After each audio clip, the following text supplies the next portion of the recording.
All right, Hilltop children. We had an exciting thing happen at Sam's house today. A swarm of bees came and decided to make a home on our maple tree. And this is Jeff, our friendly beekeeper. Jeff lives in the neighborhood and he's gonna help us put the bees in a new home. Is that what we're gonna do, Jeff? Yes. Give them a new home? Yeah. Okay, good.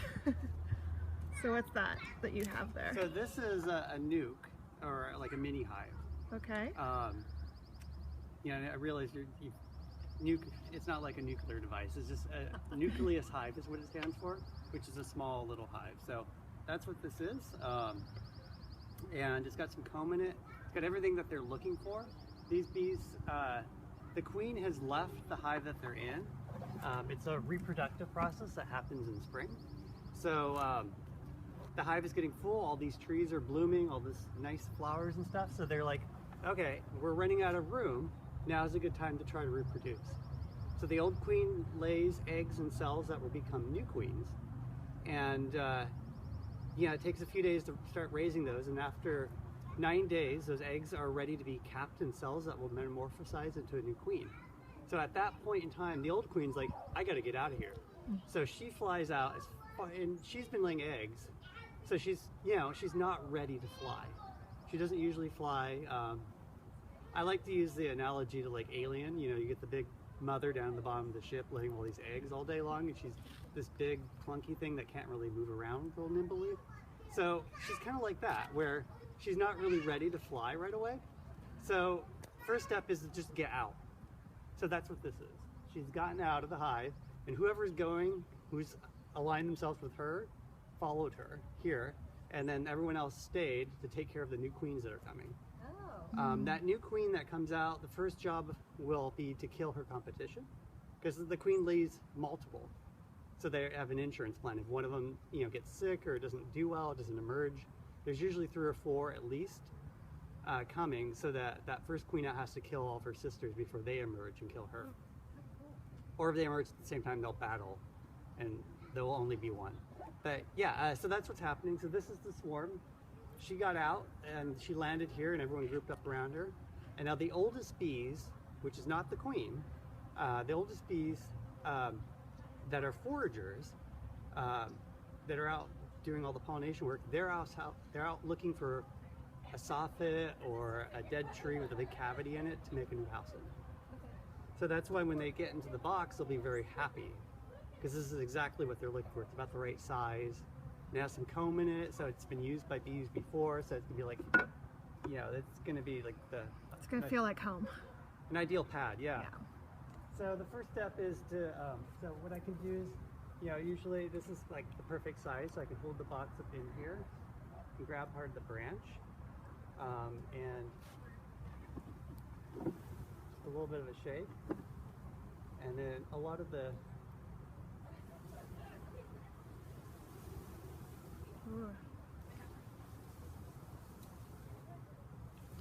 And you're not getting stung, right? No.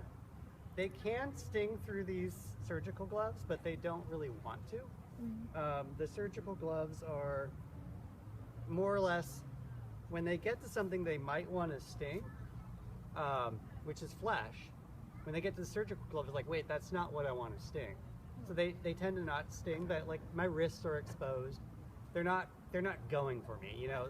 They really don't want to hurt me, because if she stings me, that stinger will get hooked in there, you know, pull out with her, like, her organs, and she dies.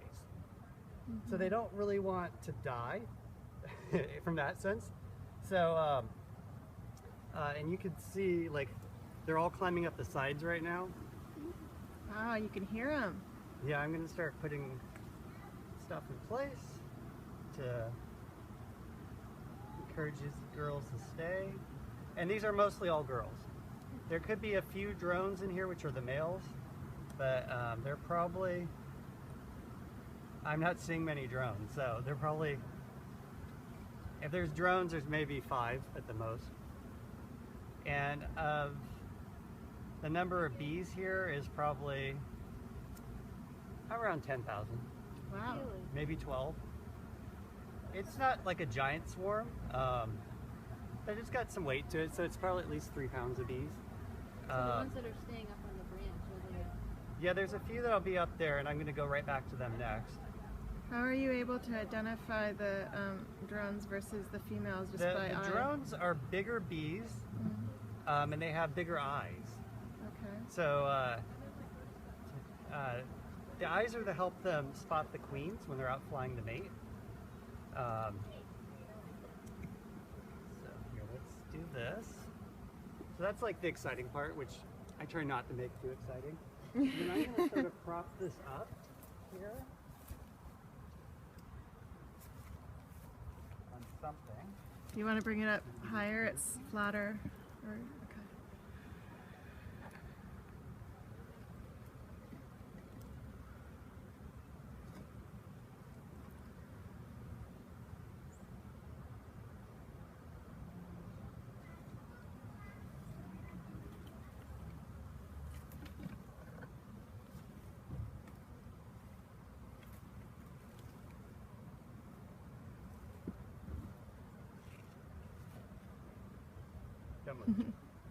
So then now I'll keep working to keep them, because that's the queen touched that spot.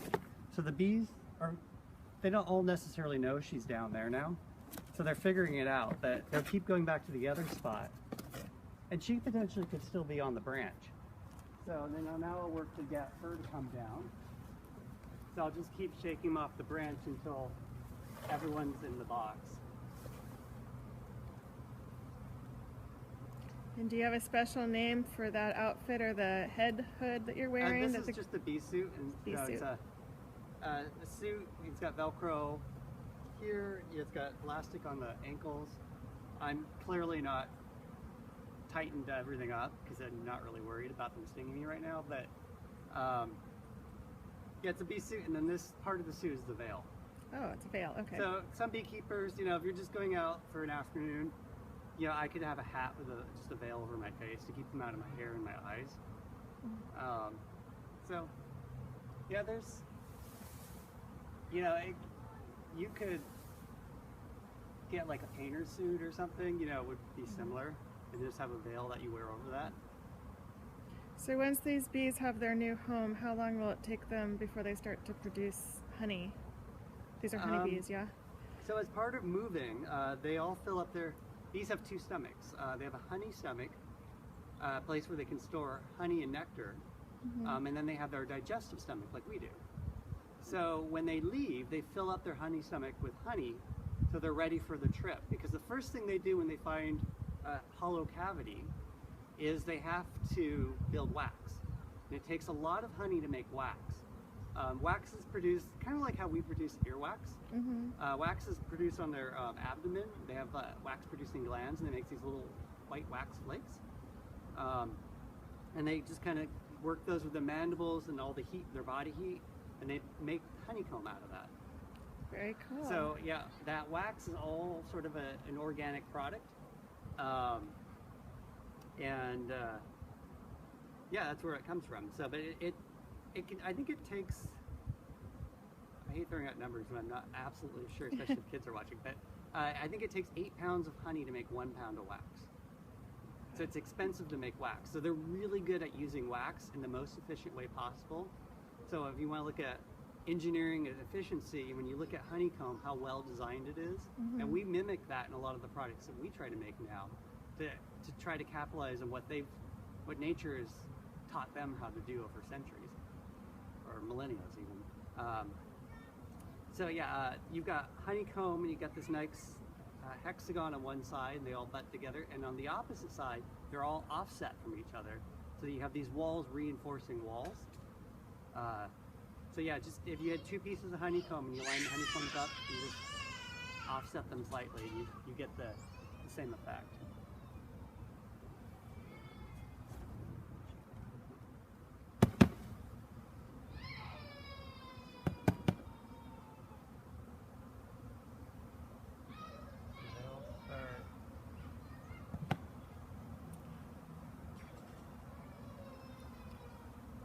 So this is the season in Seattle for this to be happening? Does it happen? Oh, sorry, what? This is the season in Seattle? Oh, yeah, so whenever the trees start to bloom, it's spring is when swarms happen.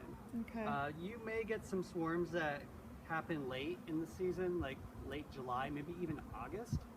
It's really late in the year though, because they have to get out and find an empty cavity. Then they have to build all this wax, which takes all this energy. The queen then has to lay all these eggs to raise new bees, and then they have to fill it all up with honey for winter. In our winters, you need somewhere between 60 and 80 pounds to survive a winter. That's a lot of honey that they have to produce, and if you do, our Augusts are dry. There's no food out there. So they might have a little wave when the rains start in September, October, but it's not enough time. Unless they luck out and a beekeeper helps them out. But yeah, on their own, that's a really tough time to survive in our climate. California, sure, they can do that. It stays a fair amount of nectar flow is going on all year round down there. Can you talk about the wobble dance that bees do? The waggle dance? Waggle dance. Yeah. So when a bee finds a flower source, like let's say the hive is across the street, or let's say this is the hive, and there's flowers across the street. She will go find that nectar, bring it back, and share some with her sisters. And then she will communicate where that nectar is at from the hive by dancing. And so the inside of the hive is completely dark. So you have comb and you have bees and you have vibration. So they're really communicating through vibration in that sense. Here's a sample of what you're looking for, and here's a vibration dance which will tell you where, when you leave the entrance of the hive, which direction to go in. And that dance tells them, it uses gravity as one constant, and it uses the sun as the other one. But the sun is moving through the sky. So that dance will change, depending on how long she's doing it for, by 15 degrees, to continuously adjust for where the sun is, even though it's completely dark inside. They know where the sun is at all times in the sky. How do they know that? Communicate that. How do they know where the sun is? Because they can see it. Even through the clouds, they see ultraviolet or infrared. Even though it's dark in the hive? Yeah, even though it's dark, they know where that sun was. Gotcha. So yeah, that's what they're doing. And so these girls are figuring out that the queen, it's like, she was here, now she's not here. And I'm trying to, these ones down here, so the bee has like 3 body parts: the head, thorax, and abdomen. And the abdomen, at the end of the abdomen, there's a gland that releases a scent that says, a nastif gland that releases a scent that basically says, come here. And so they'll hold their abdomen up like these ones are doing, and they'll expose that gland and they'll fan their wings over it really aggressively. And that's telling other bees to come here, this is where we are. So that's what these bees down here are doing. These bees are sort of running around trying to figure out where the smell is.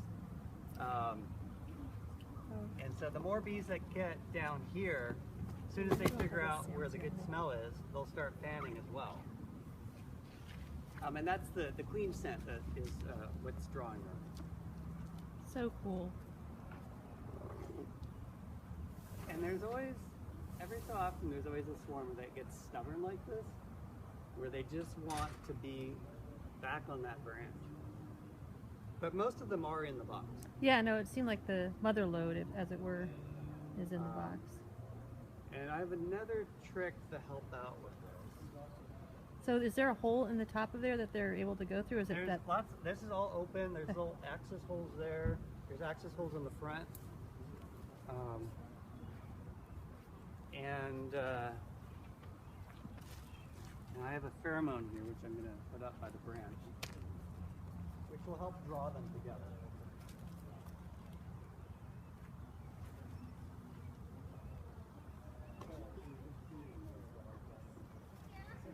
Hey, Sam. Yes. So you see in the tree here, you have all these bees coming. Thank you. Sure. And this is beekeeper Jeff, and he's helping our bees find a better home for them. He's just put a pheromone on the branch. Yeah, so that should help draw them into the box more efficiently.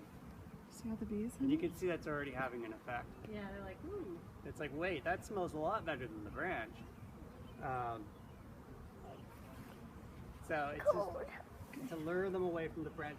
Ideally, you know, when I'm not on the hillside, I'll try to position a ladder so I can get this as close to where they were as possible. Yeah. And that helps a whole lot because it's like, oh, they're in this hole instead of, because when bees fly, I mean, we talk a lot about the waggle dance, but they memorize the landscape. They build like a GPS system. So the first thing, a new bee, when first time she gets to leave the hive, she flies in front of the entrance and memorizes what the entrance to her hive looks like. And then she does this little spiral, and it gets wider and wider as she works up into the sky.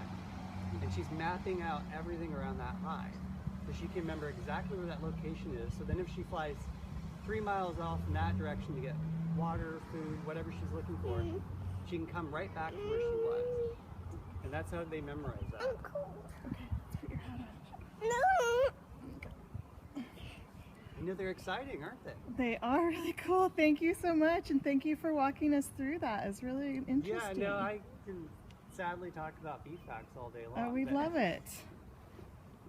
Yeah, I just picked up a swarm, but right next to PCC at Green Lake there, and Oh, that's where our it's the school same is. Yeah. Group of neighbors, we're all out like filming, and Yeah. it's like, what is this? Why did it happen? And then we're joking. It's like the most entertainment they've gotten in the last month. Well, Yeah. me too. It's just nice to see another person. Yeah. It's like, wow. Yeah, Say nothing of 10,000 bees. there's All right, you something want to say watch thank that's you to exciting, or- Beekeeper Jeff? Say thank you. Bye.